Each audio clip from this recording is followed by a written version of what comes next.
Cọp nó trơn, mua được mất rồi.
Tên bà cô này xa tích trâu tây bà tích trâu bà cô này bà cô thùng đặt tích lên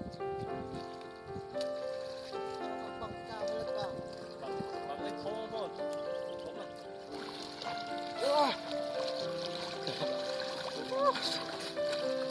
Wow, trời ơi. cho mày tên Gì đâu. tao ra nào Đi. rồi tao kia ra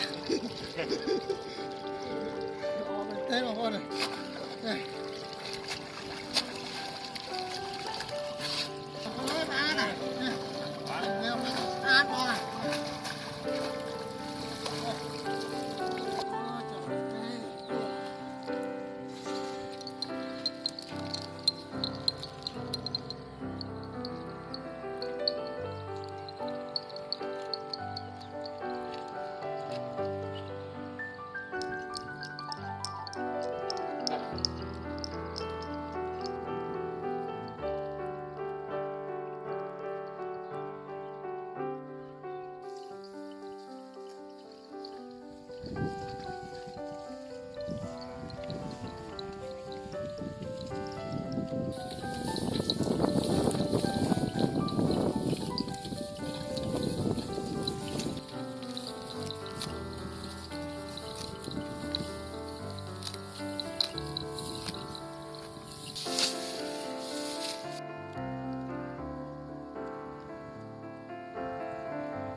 đây đây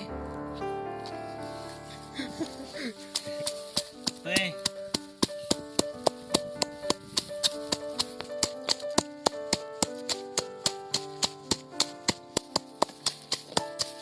tầm so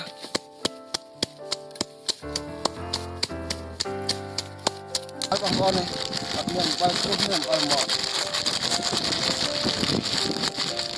co so đi trên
dụng mình xem nè.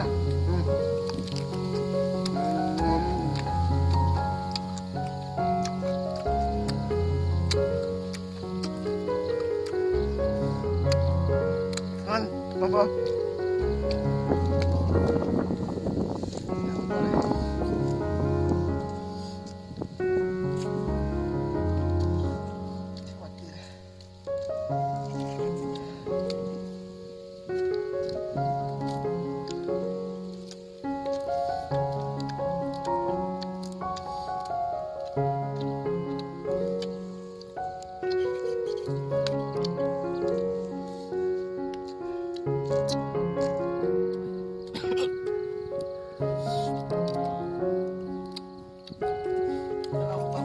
Đau cái mũi lại cho chân ăn xả nó xả đau đó này.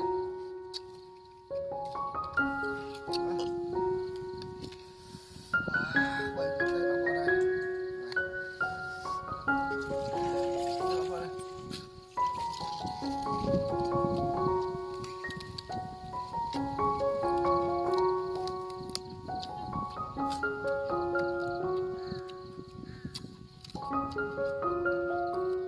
Rồi bây giờ xong scan nha. Scan rồi scan chưa? Vâng vâng.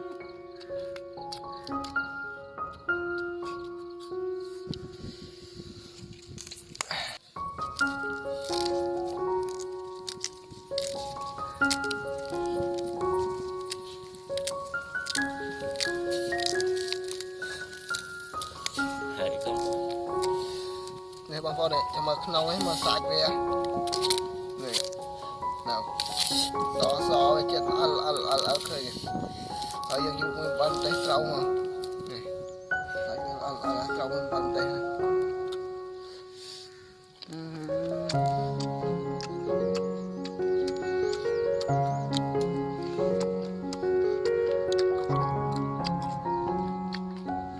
Anh bang phone.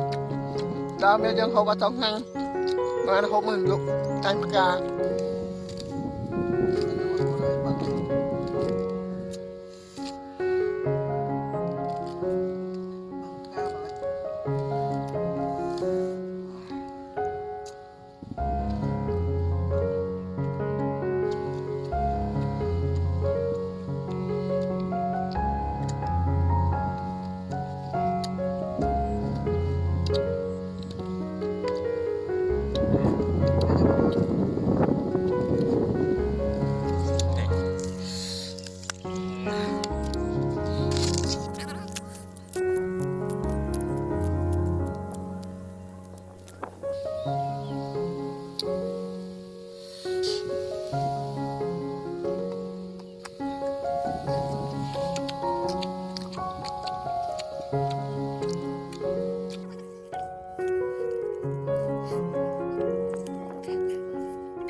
Bang phone.